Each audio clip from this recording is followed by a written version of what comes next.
सद्गुरु से प्रश्न। सद्गुरु, आपने कृष्ण की उस बुनियादी खासियत, उनके नीले रंग के बारे में बताया जिसमें सबको समाहित कर लेने की खूबी है।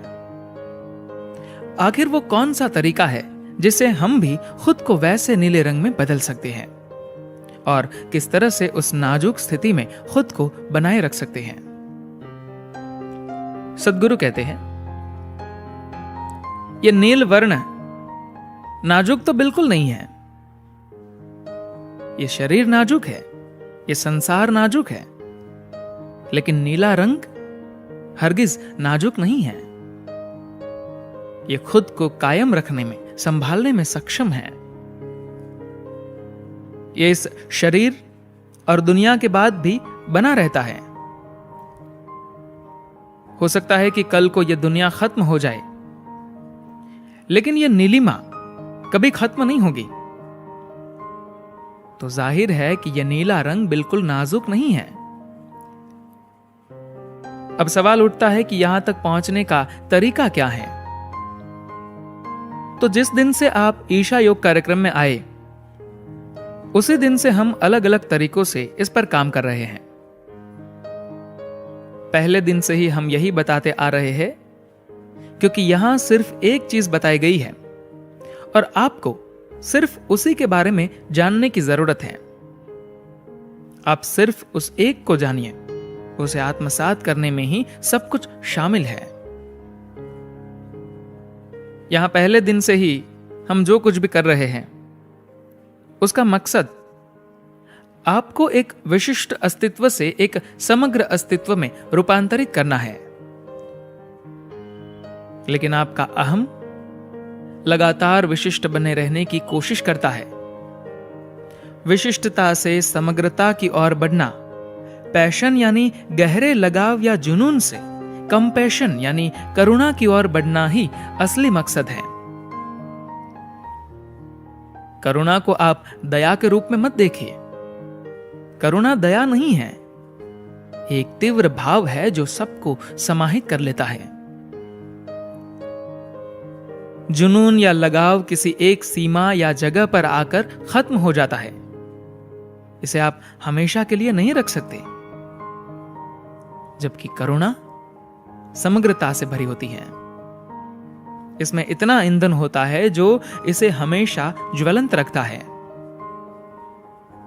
जबकि लगाव या जुनून विशिष्ट होता है, जो किसी एक चीज पर केंद्रित होता है और थोड़ी ही देर में वह खत्म भी हो जाता है। अब बात करते हैं सीमितता से असीमितता की ओर बढ़ने की।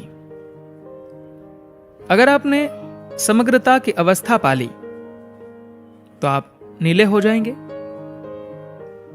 जिस पल आपने सब कुछ खुद में समाहित कर लिया, स्वाभाविक रूप से आप उस नीलिमा को पा लेंगे। लेकिन यह होगा कैसे?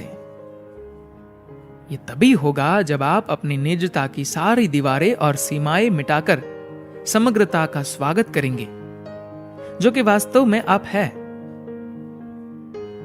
गीता का सार ही कृष्ण के विश्व रूप दर्शन में है।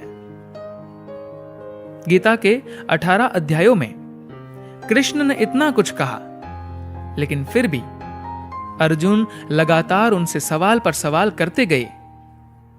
एक सीमा पर आकर कृष्ण को लगा कि बस बातें बहुत हुई, अब कुछ करके दिखाने की जरूरत है। तब उन्होंने अर्जुन को अपना विश्व रूप दर्शन कराया, जिसमें पूरा ब्रह्मांड समाहित था। अर्जुन उनका वो विराट रूप देखकर चकित रह गए। अर्जुन ने जिसके बारे में भी सोचा, चाहे वह बुरा हो या भला, इंसान हो या जानवर, देवीय हो या दानवीय, हर चीज कृष्ण के उस स्वरूप में समाहित थी। उस पल कृष्ण में उन्होंने समस्त ब्रह्मांड के दर्शन किए। दरअसल कृष्ण ने उस समय खुद को एक इंसान के रूप में न पेश कर असीम व व्यापक रूप में पेश किया। इसी को विश्व रूप दर्शन कहा गया, जिसमें पूरा ब्रह्मांड समाया था। अब सवाल है कि इसे पाने का जरिया या साधन क्या है? हमेशा योग प्रोग्राम के पहले दिन से जो भी कर रहे हैं, वो सब इसे पाने का जरिया ही है। जब हम कहते हैं कि ये सभी हमारे नियम हैं, तो ये भी एक साधन है आपको समग्रता की तरफ ले जाने का। जब हम कहते हैं कि हमारा उत्तरदायित्व असीमित है, तो ये भी एक तरीका है आपको उस ओर ले जाने का। जब हम कहते हैं कि हर चीज जैसी है हम उसे उसी रूप में स्वीकार करेंगे, तो ये भी समग्रता को हासिल करने का एक साधन है। जब ईशा क्रिया के दौरान हम कहते हैं कि मैं शरीर नहीं हूं, तो ये भी समग्रता पाने का एक तरीका है। भौतिक शरीर के कारण ही एक व्यक्ति के रूप में आपने अपनी पहचान बना रखी है। अगर मेरा और आपका यह भौतिक शरीर नहीं होता, तो निजता का सिर्फ सूक्ष्म एहसास ही होता। इस भौतिक शरीर की सीमाओं के चलते ही मैं और आपकी यह पहचान इतनी पुख्ता तौर पर स्थापित होती है। जब हम आपको ध्यान के लिए दीक्षित करते हैं और उसमें कहते हैं कि मैं इस पूरी जगत की मां हूं, तो यह समग्रता को हासिल करने का एक तरीका है। अगर आपने बताए गए उन सभी तरीकों का पूरी तरह इस्तेमाल कर लिया, तो आप उस नीलिमा से सरोबार हो जाएंगे। धन्यवाद।